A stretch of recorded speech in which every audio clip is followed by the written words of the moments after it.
Olá, seja bem-vindo, seja bem-vinda à nossa análise. Hoje a gente vai mergulhar num material, olha, muito interessante. São trechos do livro 60 Estratégias Práticas para Ganhar Mais Tempo, do Christian Barbosa. A promessa é ser um guia prático mesmo, sabe? Para melhorar a produtividade. É um nome conhecido na área, né? E a proposta de ser prático chama atenção. Exato. E ele diz que não são só diquinhas, sabe? São estratégias mais, mais robustas mesmo, baseadas em pesquisa e tal. E o legal é que dá para usar as partes que interessam, não precisa ler tudo na ordem. Isso é bom, flexível.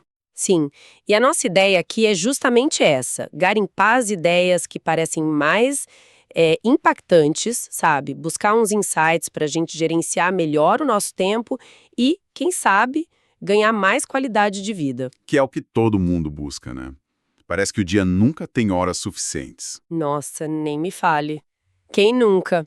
Então, vamos ver o que essa fonte traz pra gente. Bora lá. Bom, para começar, parece que o ponto central é a ideia de método. O autor defende que todo mundo usa algum método, querendo ou não. Mesmo que seja um método ruim, né? Que só gera estresse. Exatamente. E ele tenta quebrar aquele mito de que método engessa a vida, sabe? Ele argumenta o contrário, que pode trazer até mais flexibilidade, mais sentido. É interessante isso. Porque a palavra método vem do grego, né? Métodos. Significa basicamente um caminho para chegar a um fim. E o livro bate nessa tecla. Gestão do tempo não tem mágica. É quase uma ciência, assim. Exige experimentar, aplicar, ajustar para sua realidade. Não é só ler e pronto. Não mesmo. Tem que pôr a mão na massa. E os resultados, ele diz, levam algumas semanas de prática para aparecer. Mas, olha, só de reconhecer que precisa de um método, de um caminho, isso já é um passo enorme, né? Faz todo sentido. E como seria esse caminho na prática? O livro dá 5 passos, né? Qual a essência disso? A essência é tipo um ciclo, sabe? Um ciclo de aprender e aplicar. Começa com ter clareza do porquê. Visualizar o resultado que você quer lá na frente, daqui uns meses. Objetivo claro. Isso. Depois, entender o como. Escolher um método, estudar ele. Pode ser livro, curso, o que for. Aí vem a parte prática. Escolher uma ferramenta. Para tirar as coisas da cabeça. Exato. Agenda, software, caderno. O que funcionar para você. E o principal, aplicar todo dia. Seguir os passos, mesmo que pareça meio forçado no começo. Persistir. E tinha mais um passo, né? Sim, o último é interessante. Compartilhar o que você aprendeu. Ensinar para alguém. Isso ajuda a fixar o conhecimento para você mesmo. É esse ciclo. Visão, estudo, ferramenta, prática e reforço. Gostei do ciclo. E dentro disso, um conceito que parece chave é o da classificação do tempo. Ele usa uma metáfora com a dor, é isso? Essa analogia é boa. Ele compara a falta de tempo, essa sensação de correria, com uma dor física.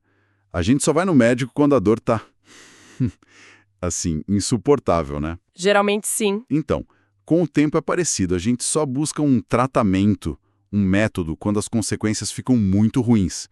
Estresse lá em cima, projeto atrasado, vida pessoal indo para o espaço. Classificar o tempo, segundo ele, é como fazer um diagnóstico. Mostra onde está doendo, sabe? Onde o tempo está sendo mal usado. Deixa a necessidade de mudar mais visível. Entendi. E como é essa classificação na prática? Aí que entra a tal da tríade do tempo. Exatamente. A tríade é o coração do método dele, parece. Divide tudo em 3 tipos de atividade. Quais são? A primeira é a esfera do importante, o I. São as coisas que trazem resultado de verdade, sabe? Que estão alinhadas com seus objetivos, seus valores, que te fazem bem a médio e longo prazo. Tipo, ir para academia porque você valoriza a saúde. Perfeito. Ou dedicar tempo para um projeto estratégico, ter uma conversa importante com alguém, coisas que agregam valor real. Ok. E a segunda? A segunda é o urgente, o U. Aqui entra o que tem prazo estourado ou quase estourando. Aquela sensação de preciso fazer agora. Geralmente causa estresse, correria. Aquele relatório para ontem. Esse é clássico. Ou uma conta que vence hoje, uma crise que estourou. Tá. E a terceira? A terceira é a circunstancial, o C. Essa é basicamente o desperdício de tempo. Coisas que a gente faz sem querer, por pressão, por hábito ruim, ou porque não planejou direito. Reunião inútil, ficar rolando o feed do celular sem ver. Exatamente.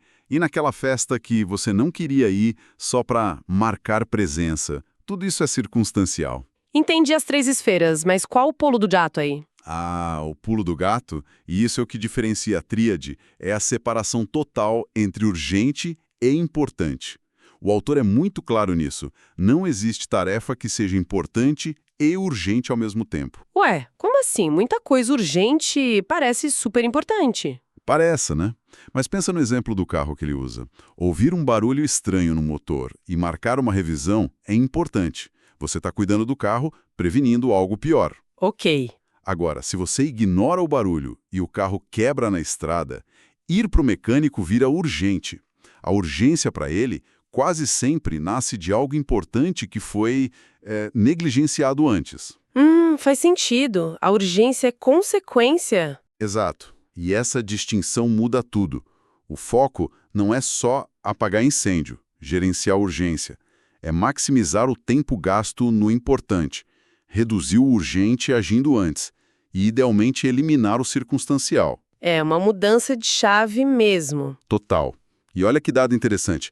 Eles citam um estudo que mostrou que só o ato de começar a classificar as tarefas, colocar I, U ou C do lado, reduziu a desistência de quem tentava adotar um método em 72%. 72%. Nossa. Só por classificar. Só por ter essa consciência, essa clareza de onde o tempo está indo. Impressionante, né? Muito. Então, o passo prático seria começar a etiquetar tudo, I, U, C. E onde fazer isso? Falamos da ferramenta Como Escolher a Ideal para mim. Boa pergunta. A escolha da ferramenta é super pessoal. O livro descreve 3 perfis e acho que muita gente vai se identificar. Primeiro tem o perfil sensorial. Como é esse? É a pessoa que gosta do papel, sabe? Da agenda física, da caneta. Precisa daquele contato físico. Lembra onde escreveu as coisas. O computador ajuda, mas o principal é o papel. Conheço gente assim. E os outros? Tem o high-tech. Esse é o oposto. Ama tecnologia, apps, software, tudo online, sincronizado. Se sente bem digitando, organiza tudo digitalmente e geralmente perde papel fácil. Me identifico um pouco mais com esse. E o terceiro? É o misto, que tenta pegar o melhor dos 2 mundos. Usa papel para umas coisas, digital para outras. O desafio aí é não duplicar informação, né? E não criar mais trabalho tentando manter tudo sincronizado. E tem uma ferramenta certa? Ou uma dica para cada perfil? Não tem ferramenta certa universal, tem a ferramenta certa para você. A dica principal é: escolha uma ferramenta principal para centralizar tudo, tarefas, compromissos, e use ela sempre. Ser consistente. Isso. Se você for misto, define o que vai para onde. Tipo, compromisso no celular, tarefa no caderno, ideia num app de notas. E crie uma rotina para revisar tudo. O mais importante é que funcione no seu dia a dia e te ajude a tirar as coisas da cabeça. Tirar as coisas da cabeça, gostei disso. E como usar bem essa ferramenta, seja ela qual for? Tem uns princípios? Tem sim. O livro destaca alguns bem importantes. Primeiro, a ferramenta tem que estar sempre com você, principalmente no começo. O cérebro precisa confiar que tudo está ali, registrado. Se for online, sincroniza. Se for papel, leva junto. Faz sentido. Qual o segundo? Registrar quase tudo. Tarefas, compromissos. Menos o super óbvio, tipo escovar os dentes. E quando registrar, já tentar classificar I, U, C e estimar o tempo que vai levar. Só de escrever ou digitar já ajuda a organizar a mente, sabe? É libertador. Verdade. E o terceiro? Você comentou algo sobre tarefas sem data. Ah, essa dica é ótima. Para aquelas tarefas tipo, um dia eu faço isso, sabe? Ler aquele livro, ver aquela peça. Em vez de deixar numa lista separada que você nunca olha, a sugestão é colocar uma data futura simbólica. Tipo... Sei lá, 31 de dezembro. Ou seu aniversário. O ponto não é fazer naquele dia, mas forçar você a rever essa tarefa de tempos em tempos, quando chegar perto da data. Evita aquela lista fantasma de algum dia, talvez. Genial essa da data futura. Acaba com a lista do limbo. Ok, então temos método, classificação com a tríade, ferramenta escolhida e sendo usada. O passo seguinte é planejar, né? O livro fala muito do planejamento semanal. Por que semanal e não diário? Boa, porque o planejamento diário muitas vezes acaba sendo muito reativo.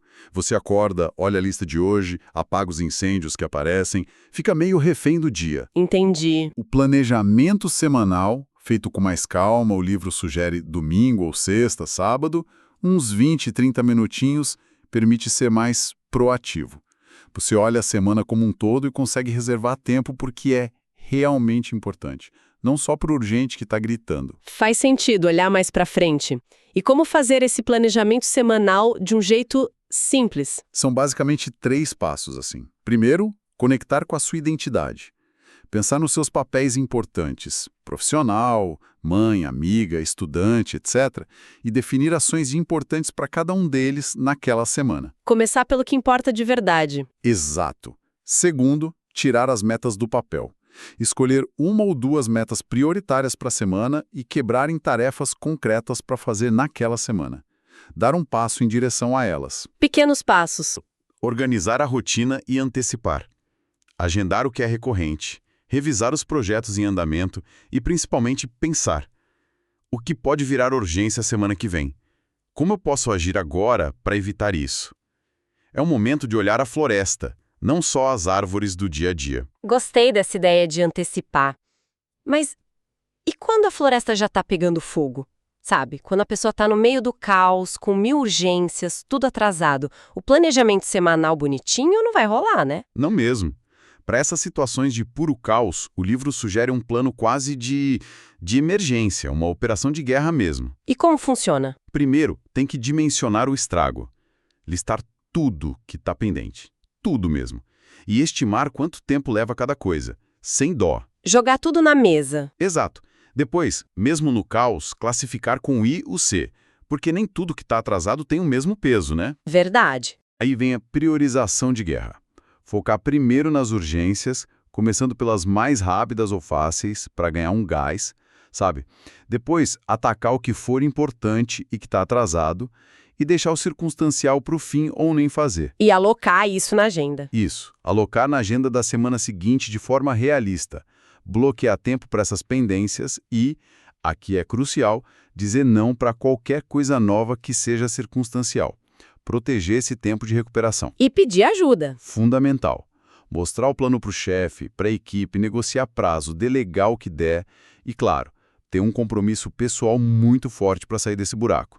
Talvez precise até trabalhar um pouco mais, mas temporariamente, para zerar o incêndio. Ufa, parece intenso, mas necessário para sair do sufoco. E isso conecta com outro ponto. Como evitar que o incêndio comece? Como reduzir as urgências no dia a dia normal?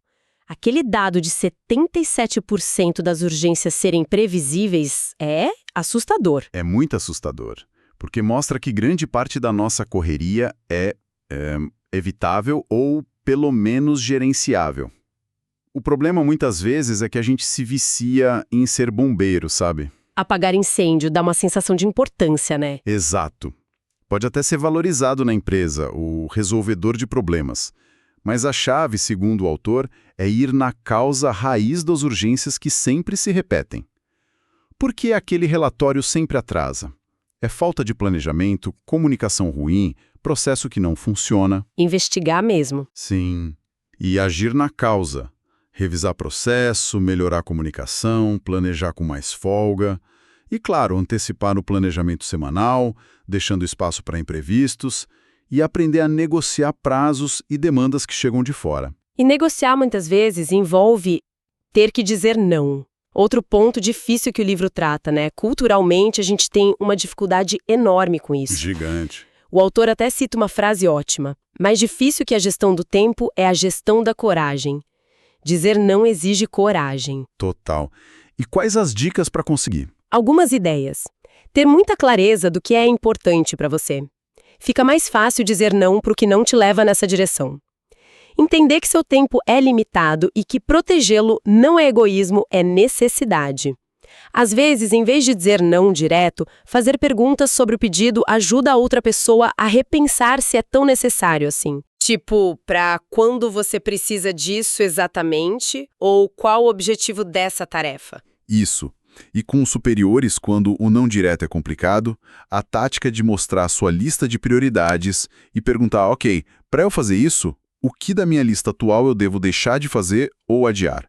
Pode funcionar. Você devolve a decisão da priorização. Boa estratégia. Gestão da coragem. Anotada. Agora falando de coisas difíceis. E aquela tarefa chata, complexa, que a gente fica empurrando com a barriga, a famosa procrastinação. O que o livro fala? Somos todos procrastinadores. Praticamente todos.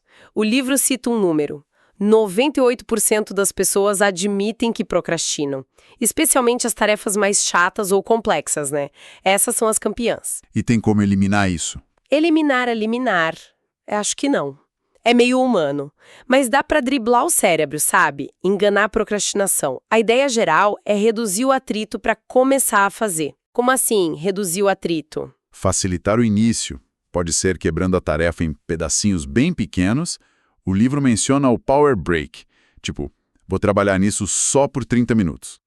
Muitas vezes, depois que começa, você engrena. Faz sentido. Que mais? Mudar o ambiente ajuda. Desligar notificações, ir para um lugar quieto. Outra coisa é pensar nas consequências. Qual a pior coisa que acontece se eu não fizer? E a melhor se eu fizer. Ou então prometer uma recompensa para si mesmo quando terminar. A cenourinha na frente. Pois é. Ou usar a pressão social a seu favor. Contar para alguém que você vai fazer aquilo até tal data. Fazer uma promessa pública. A ideia é achar o que funciona para você só para dar aquele empurrão inicial. Boas táticas para enganar o cérebro preguiçoso. Ok, já falamos de planejar, de urgência, de procrastinação. Mas e as metas? Onde elas entram nisso tudo de forma mais concreta? As metas são o norte, né?